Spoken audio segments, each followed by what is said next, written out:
The Concord Peace Citadel hovered in orbit above Orion's edge like a glass cathedral in the dark. Its hull gleamed silver blue, polished by micrometeoroid impacts and time. Inside, 79 species had gathered in ceremonial silence: ambassadors, warlords, sovereign minds contained in artificial bodies. And among them, Earth's President Elias Rourke stood alone at the center podium, his voice steady, eyes burning with conviction. "Humanity did not come to these stars to kneel," he said, pausing as his words echoed across the dome. "We came bearing the same burden every race here once carried: hope, fear, and the dream of a seat at the table. We asked not for privilege, only parity." The hall remained still. The Vorin delegation, a wall of scaled, gold-plated beings, sat expressionless, their black pupils unblinking. From a side alcove, Commander Lyra Kale watched with military restraint. Her uniform bore no medals, only the black-on-silver insignia of Earth's orbital bastion.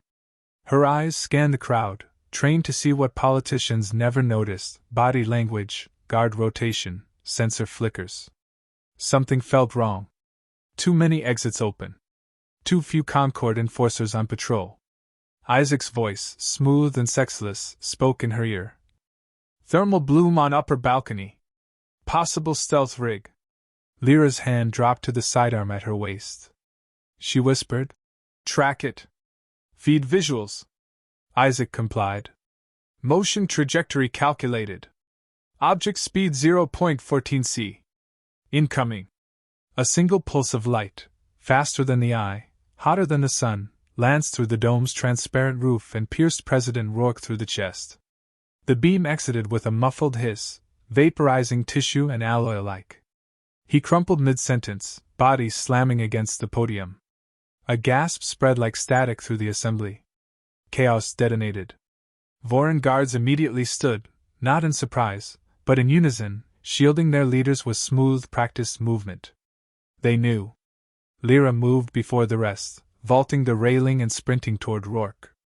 Isaac flickered images into her vision: recoil pattern, energy residue, stealth pod signatures. Not a rogue. This was sanctioned. The assassination chamber exploded into linguistic fractals and panicked alarms. Delegates fled. Drones buzzed overhead. Emergency shutters slammed into place, sealing the exits. Lyra crouched beside Rourke's still body. His eyes stared past her, unseeing. "No pulse," Isaac confirmed. She rose without a word, drawing her pistol, not to fire, but to remind anyone watching that Earth still had warriors left standing. Back on Earth, cities dimmed in mourning. News feeds showed flowers stacking at the bastion gates, children drawing Rourke's face on shattered walls. He'd been a reformer, a veteran, a bridge between fear and ambition. Now he was a martyr. The Concord issued a joint statement within 12 hours. The assassination, it claimed, was an act of terrorism from a separatist species called the Arrow-KIR. Unaffiliated. Untraceable. Lyra watched the broadcast in silence. In her hand was the surveillance feed Isaac had salvaged, a shadow darting through the station's outer defenses, cloaked in Vorin's stealth tech. The Concord lied. Or worse, it knew and complied. General Alden, head of Earth's planetary defense, called her to a secure line. "You're certain it was them?" he asked. "I do not speculate," Lyra said. "I show you this." She played the footage, heat signatures matching Vorin power cores, the path of the killer's escape pod, marked by a proprietary quantum drive only the Dominion used. It vanished through a corridor no civilian could access. Alden exhaled hard. "If we accuse them publicly, we risk Concord sanctions. Earth's not strong enough." "Then we become strong enough," Lyra interrupted. "Or we accept that any race can murder our leaders without consequence." His silence was answer enough. In the shadows of EO1, Earth's orbital bastion, Lyra stood before the Council of 9, military leaders, ex-diplomats, rogue thinkers. Behind her, holograms of war footage flickered: the siege of Tycho Ring, the Scorvian uprising, Rourke's campaign for admission into the Concord. "We gave the galaxy our hand," she said. "And they took our throat." A former ambassador shook his head. War isn't survival. It's extinction. Lyra's voice remained calm. Then let them be warned, humanity may not survive peace either. Not the kind that demands silence after a murder. Isaac interjected softly.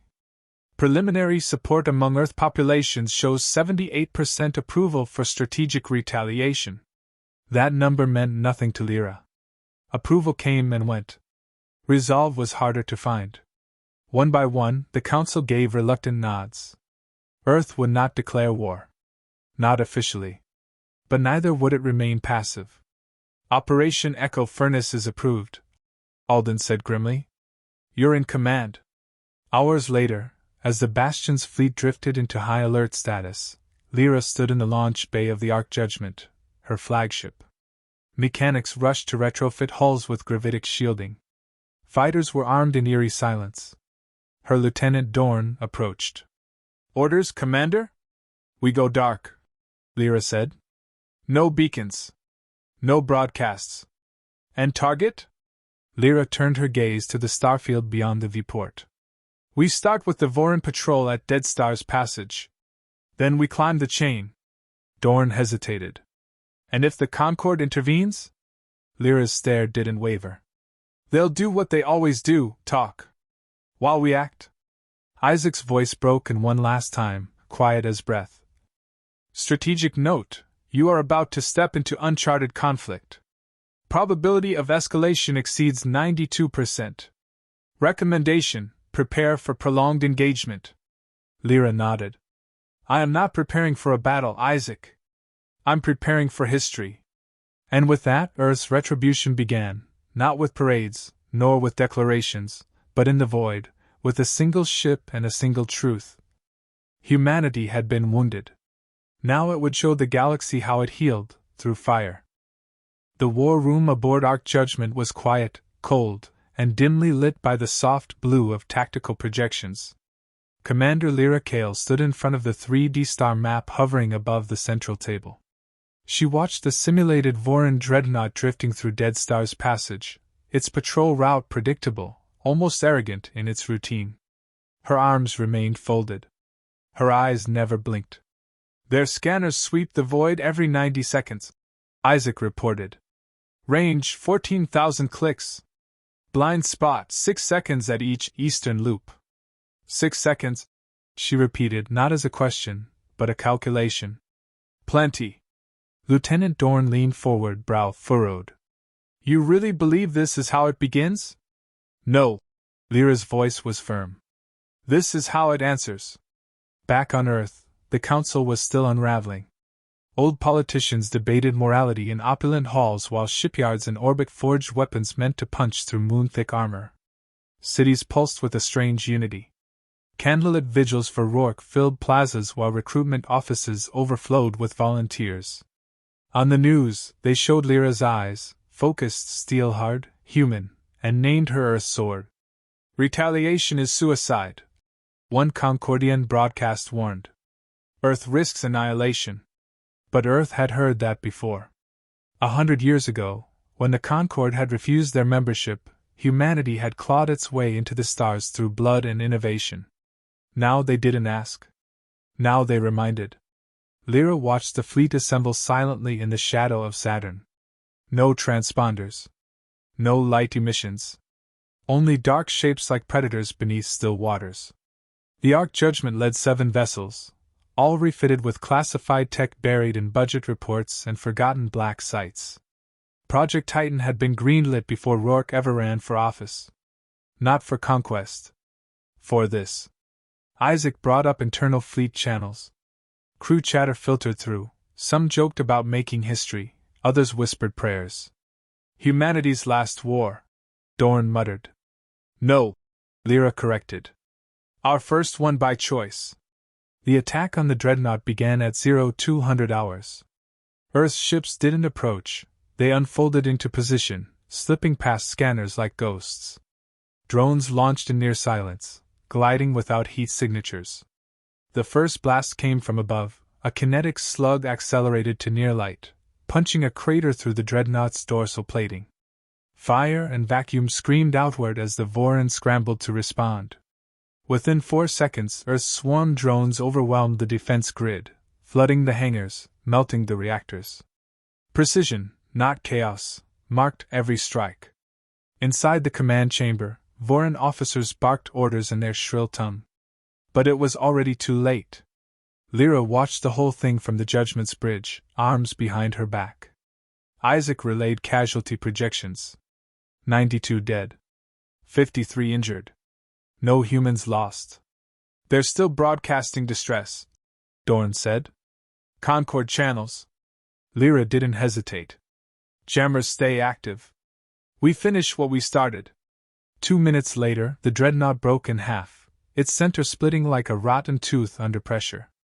Escape pods ejected in neat lines, trailing oxygen vapor. Should we take them out? Dorn asked, unsure. Lyra shook her head. Let them live. Let them carry the message. The galaxy heard it within hours. Every channel, every translation AI, every planet tuned in. A single image, the remains of the Voron dreadnought drifting through a nebula, Earth's insignia scorched into its fractured hull. Below it, Lyra's voice. To those who killed President Rourke and smiled in silence, this is your answer. Panic rippled through the Concord. The Voron Dominion roared for war. Other species called emergency sessions. But Earth said nothing more. It acted. Within 72 hours, Earth struck again, this time at a fuel depot along the Zarak corridor. No civilians harmed. No warnings given. The base was gone before the Concord could react. And for the first time, alien war councils spoke of humanity not as infants, but as a threat. Back on Arc Judgment, Lyra stared at a new message, Concord's official response. A blockade. Sanctions. Threats of fleet mobilization if Earth didn't stand down. She passed the tablet back to Dorn without reading further. They think we'll blink, she said. He nodded. Because we always did before. Not anymore. Inside her private chamber, Lyra removed her jacket, sat in silence. Isaac dimmed the lights. You've changed, Isaac noted softly. We all did, she answered. There is a 67% probability that Earth will face a multi-front war within a week. That number doesn't scare me, she said. Isaac paused. Then what does? She closed her eyes. Losing slowly. Across Earth, a shift was taking place. Children no longer learned the stars through songs, but through the names of battlefronts. Industries stopped making civilian transports. Entire lunar cities were reassigned for wartime logistics. Humanity didn't just react. It adapted, evolved, became something colder. In a secure orbit above Mars, hidden within the atmosphere of a red storm, Project Titan fully awakened. Massive platforms once intended for planetary defense began shifting toward offense. Weapons Earth never admitted to having were now online. In the final hours of the day, Isaac brought Lyra a transmission. From Concord Central, it said. She watched it alone. A tall figure appeared on the screen, cloaked in Voron gold. Archon Valtor. His expression was unreadable, but his voice carried smugness like poison. You strike in the shadows, Commander, he said. Your kind always did prefer war when the odds were close. She leaned forward slightly. But understand this, Valtor continued. You are alone. Your allies abandon you. Your species stands at the edge of its flame. When it burns out, nothing will remain. Lyra hit pause. For a moment, silence reigned. Then she looked out at the stars, bright, vast, cruel. We're not burning out, she whispered. We're just getting hot. The war wasn't waged in waves, it came in calculated pulses. One strike, one retreat. One message. Lyra Kale didn't aim to conquer. She aimed to dismantle. System by system, she carved through the Voron Dominion's outer defenses like a scalpel through scarred flesh. Within 12 days, Earth's fleet had crippled 4 Voron trade routes and seized control of 3 fuel nodes in contested space. No speeches. No peace talks. Only silence followed by wreckage. The galaxy had never seen humanity fight like this, not with desperation, but with precision. Inside ArcJudgment's command deck, Lyra reviewed real-time projections. Green arcs showed Earth-controlled lanes. Red marks, Vorin resistance points. New ones were appearing faster. Isaac spoke in its neutral cadence. Latest Concord intercepts indicate Allied fleets mobilizing near Zeta Axis. Estimated confrontation in 4 days. Lyra turned away from the display. Let them come. Dorn entered moments later, helmet under his arm, brow damp with sweat. Losses on the Banshee front.